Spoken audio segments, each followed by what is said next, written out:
Fala pessoal, tudo tranquilo? Eu sou o Kaique e sejam bem-vindos ao Kaique Responde, minha série de vídeos onde eu respondo perguntas e comentários de vocês. Eu tô trazendo esse bate-papo aqui pra gente comemorar a marca de 170 mil inscritos que eu bati recentemente aqui no canal. Então, antes de qualquer coisa, quero agradecer muito ao apoio e à confiança de vocês no meu conteúdo e na minha trajetória aqui dentro do YouTube, beleza? Agora vamos lá para as perguntas. Eu abri uma caixinha de perguntas lá no Instagram, pedi para vocês enviarem perguntas para mim. As mais rápidas e práticas eu respondi por lá, mas as mais longas eu trouxe aqui pro vídeo, beleza? E se você quiser ficar ligado nas próximas sessões de perguntas, link pro meu Instagram tá aqui embaixo, beleza? Então vamos começar. O Rômulo B. Filho chegou com o pé na porta, mandou uma pergunta curta, mas que é complicada, porque ele perguntou se eu gosto do que eu faço hoje. Pelo que eu entendi em relação ao que eu faço aqui dentro do YouTube. Cara, vamos lá. Resposta bem direta ao ponto. É claro que eu gosto do que eu faço aqui no canal. Porque, se eu não gostasse, eu nem faria. Verdade é essa. Eu tenho perfeita noção que o meu tipo e meu formato de conteúdo nem sempre é o mais apelativo para o maior número de visualizações possíveis dentro da plataforma. Principalmente nesse nicho de cultura pop, que alterna bastante dependendo de clickbait e essas coisas que são mais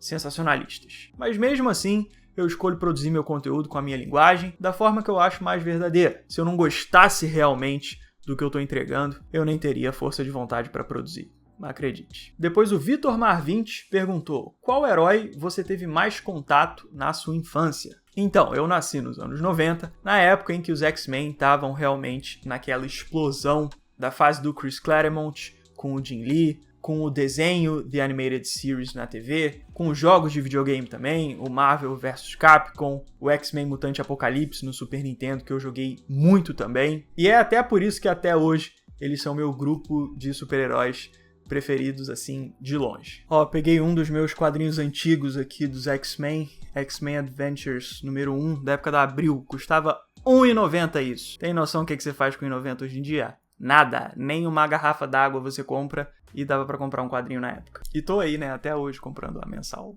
dos X-Men.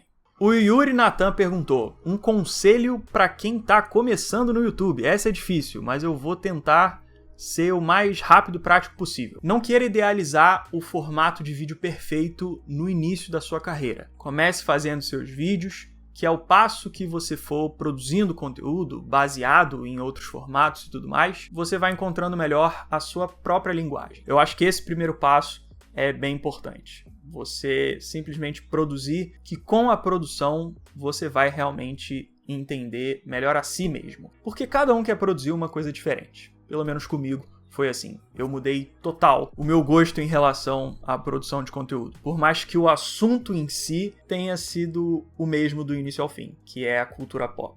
Mas a forma de editar e produzir esse conteúdo foi mudando ao passo que eu fui evoluindo. Agora vamos lá. O Toy Story 64 perguntou como você começou a colecionar action figures e qual a sua preferida. Então, eu gosto bastante desse hobby, né, de coleção.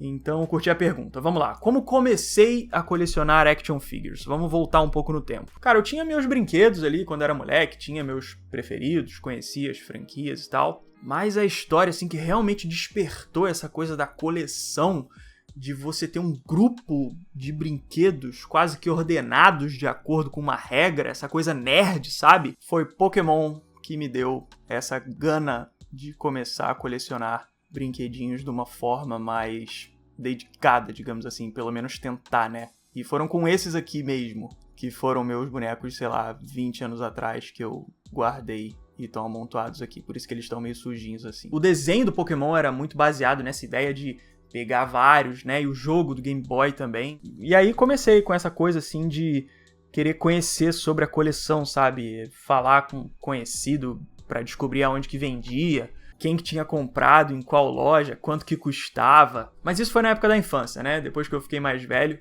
eu lembro que o primeiro boneco que eu comprei mais sério, assim, foi o Camus de Aquário, da série Cloth Myth, que eu comprei em 2008 e tá aqui na estante até hoje. E olha, se for pra escolher uma action figure preferida, é difícil, mas é esse Anakin Skywalker aqui, da versão do episódio 3, A Vingança dos Sith, da SH Figuarts também. deu um trabalhinho chato pra achar pra caramba, e eu gosto muito do personagem, gosto da figura, então enfim. É com muito pesar no coração que eu escolho só uma, mas tem várias que eu amo, assim, de paixão. Meu primeiro Darth Vader da Black Series também é um xodó, porque foi com ele que eu comecei minha coleção de Black Series e tal. Os de Dragon Ball Z tem um design de personagem, assim, incrível, então realmente gosto bastante também.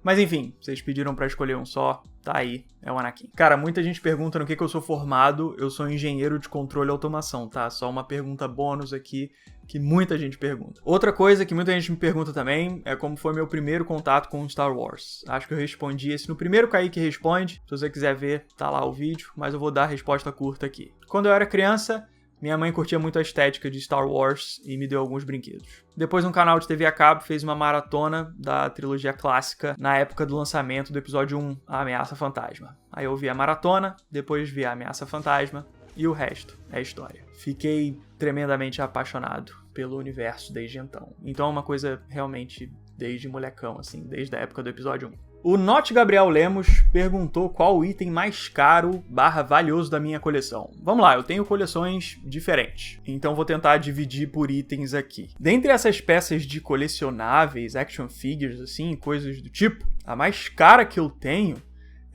foi esse Gimli aqui da Sideshow, porque é uma peça, é uma estátua mesmo, é a única peça que eu tenho dessa escala. E eu lembro que eu paguei na época, acho que $280. Só que, na época o dólar não era nem R$2.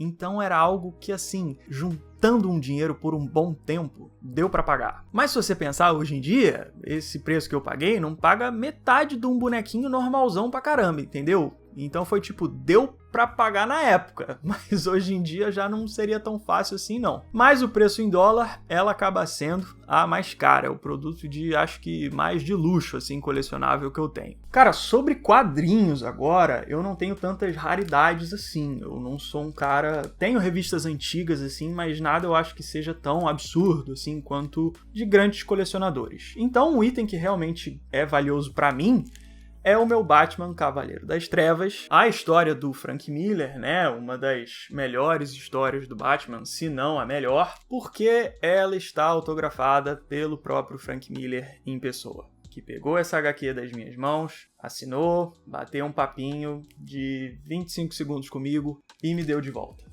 Então, assim... Caralho, foi um dia muito louco, assim, porque... a gente cresce lendo as coisas, né? Eu fico emocionado de verdade. Né? A gente enxerga toda a grandiosidade, assim, de uma história que é quase mitológica, assim, que eu li e reli tantas e tantas e tantas vezes. Então, putz, tem um valor, assim, se for pra pegar a minha coleção inteira e apontar um item. Esse quadrinho aqui tem uma história pra mim, entende?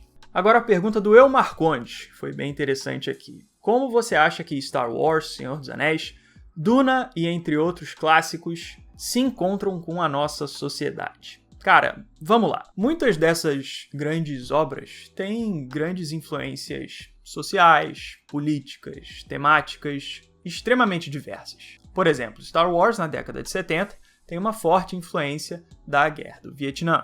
A destruição das florestas do Senhor dos Anéis já foi interpretado por muitas pessoas como uma visão naturalista e até ecológica sobre o processo de industrialização e a forma da humanidade se relacionar com a tecnologia. E essas são só algumas das metáforas e alegorias presentes nessas obras, entre as várias e mais diversas possíveis que a gente encontra entre os clássicos, como ele disse. O que essas tramas podem entregar, que realmente é mais valoroso do que a nossa própria aprovação, é a possibilidade da gente se colocar no lugar de outras pessoas, de outros contextos, de outras histórias que a gente não viveu. Por exemplo, continuando o exemplo dos X-Men, o Noturno é um mutante que é desenvolvido como alguém que sofre preconceito por conta da aparência dele. E eu, Kaique, como uma pessoa que não sofre esse tipo de preconceito, posso ler ali uma dramatização do que é esse sentimento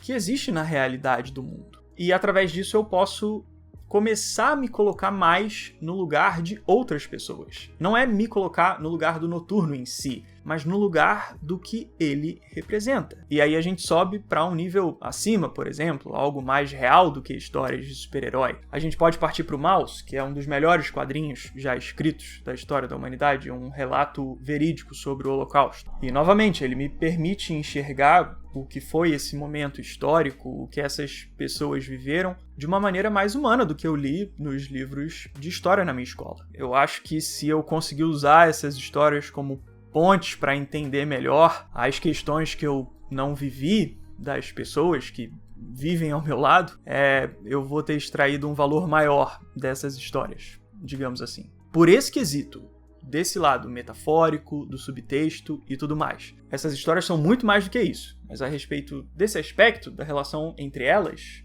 e sociedade, que foi o que o rapaz perguntou, elas podem ajudar o nosso entendimento sobre uns aos outros. Então, galera, esse foi meu vídeo de perguntas e respostas. Muito obrigado mais uma vez ao apoio de vocês aqui ao canal. Se vocês gostaram do vídeo, puderem deixar um like, um gostei, eu agradeço demais. Caso você não seja inscrito, convido você a se inscrever aqui também. E caso queira enviar uma pergunta no próximo vídeo, link pro meu Instagram tá aqui embaixo. Beleza? Então fico por aqui, valeu e um abraço.